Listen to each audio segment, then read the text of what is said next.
Assalamualaikum warahmatullahi wabarakatuh.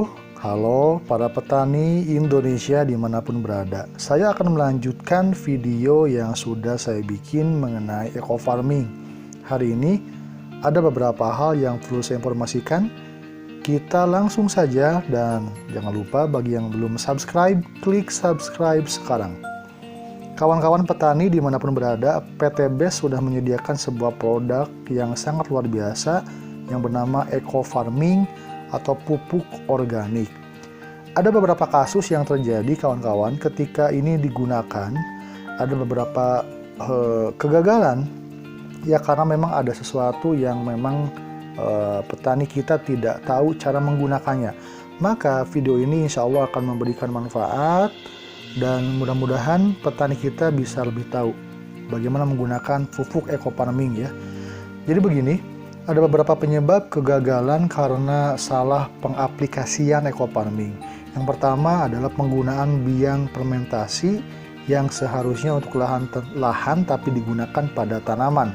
Itu pertama. Yang kedua adalah penggunaan tangki bekas pestisida kimiawi ya. Ini tidak boleh. Jadi harus bersih tangkinya ketika penyemprotan pertama dan seterusnya. Tangki harus betul-betul bersih dari pupuk kimia. Harus semuanya full menggunakan eco farming. Nah, kawan-kawan, tepat jenis ya, prinsip dalam pemupukan harus memenuhi 5T. Yang pertama adalah tepat jenis. Tanaman musiman sekali panen atau berkali-kali panen, dan tanaman tahunan, tanaman belum menghasilkan atau tanaman menghasilkan, ini harus dibedakan cara penggunaan eco farmingnya. Kemudian tepat sasaran.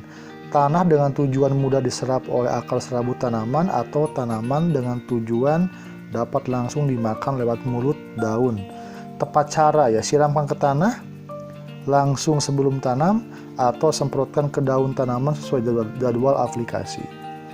Kemudian tepat waktu juga penggunaannya, jadwal aplikasinya ada, waktu semprotnya kapan, jam berapa, dan tepat formulasi berdasarkan jenis, luas tanaman, dan berdasarkan volume. Jadi ini penggunaan pemupukan harus harus sesuai dengan ini 5 ini, tepat jenis, tepat sasaran dan sebagainya ya. Tidak langsung pakai. Nah, kawan-kawan petani, cara aplikasi eco farming yang benar adalah yang pertama pembiangan terlebih dahulu. Kemudian yang kedua pengenceran, dan nomor 3 penyemprotan. Bagaimana biang bisa dibuat itu adalah yang pertama, pupuk eco farming ini ditambah dengan pelarut ya, atau dengan air biasa, atau bahkan ada pengaplikasian eco farming dicampur dengan air kelapa, itu lebih bagus. Tapi saya sarankan dengan air biasa, pelarut biasa begitu. Nah, ini akan menjadi biang, dicampur kemudian ini akan menjadi biang. Nah, kemudian jenis-jenis pelarut itu ada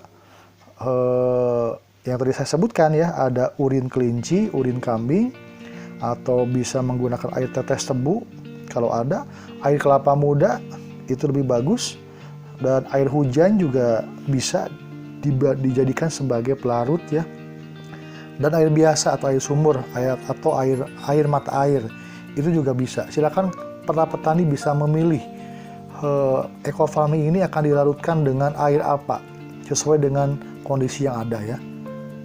Nah, kemudian cara pembuatan biang eco farming untuk lahan tanah padi sebanyak beberapa itu H-5 ya, H-5. Jadi sebelum pelaksanaan pencocokan bibit ya. Yang pertama adalah 6 tube eco farming ini itu dicampurkan dengan 1 liter pelarut, maka akan ada biang ya, atau instalasi begitu. Nah, kemudian contoh pembuatan biang eco farming untuk tanaman padi H+14. Jadi H setelah penanaman itu 14 hari. 1 tube ditambah 1 liter pelarut maka akan jadi biang 1 botol begitu. Air kelapa yang masih berada di dalam daging buah kelapa adalah air yang paling tersteril di dunia. Jadi kalau bisa digunakan air kelapa kawan-kawan, karena memang itu air yang paling steril yang ada di dunia begitu. Nah, ini cara pengaplikasiannya kawan-kawan. Jadi metodenya dengan cara ada dosisnya, ada 4 sampai dengan 6 tube eco farming itu dicampur dengan 1 liter pelarut, boleh dengan air bersih atau lebih baik menggunakan air kelapa begitu. Tanamannya untuk 1 tube itu 1 liter pelarut boleh dengan air bersih dan lebih baik jika menggunakan air kelapa. Nah, kemudian pembiangan pertama kali adalah kocok sampai homogen lalu diamkan 15 menit. Akan lebih baik difermentasikan minimal 3 hari dalam botol tertutup. Jadi dicampur dengan air pelarut yang tadi saya jelaskan, itu diamkan selama 3 hari. Nah, semakin lama proses fermentasi, larutan eco farming akan semakin bagus untuk lahan. Jadi kalau digunakan langsung dilarutkan kemudian digunakan itu tidak bagus kawan-kawan, harus dilarutkan terlebih dahulu minimal 3 hari. Nah, kemudian apabila pupuk berwarna putih itu adalah spora atau miselium, cendawan, pengurai bahan organik, itu tidak jadi masalah ya. Kemudian selanjutnya setiap hari sekali tutup botol fermentasi dibuka 10 detik kemudian ditutup kembali. Ini disarankan buat intoleransi seperti gambar agar tidak perlu membuka tutup setiap hari ya. Jadi ada proses pembukaan botol beberapa detik, 10 detik gitu ya. Kemudian setelah pembiangan baru pengenceran. Nah, encerkan larutan biang dengan air sesuai dengan volume semprot yang dibutuhkan. Ini baru pengencerannya, sehingga tinggal baca saja. Di sini sudah dijelaskan penyemprotannya. Setelah pengenceran ada penyemprotan dan ini ada tabel panduan aplikasi ya. Mohon maaf ini terpotong. Di sini ada jenis tanaman seperti kacang merah, itu hasil tanamnya tubenya berapa begitu ya. Ada baganya juga di sini. Dan ini ada rumus perbandingan untuk lahan sempit ya. Jadi eco farming itu tidak harus dibuat biang seluruhnya. Dapat dibagi sesuai dengan kebutuhan lahan. Contoh lahan untuk yang 1 hektar itu eco farming bisa 1 tube dengan pelarut 1000 mili. Setengah hektar itu setengah tube, tidak semuanya, dan pelarutnya 500 mili. Kemudian 1/4 hektar itu hanya menggunakan 1/4 tube ya, dengan larutan 250 mili.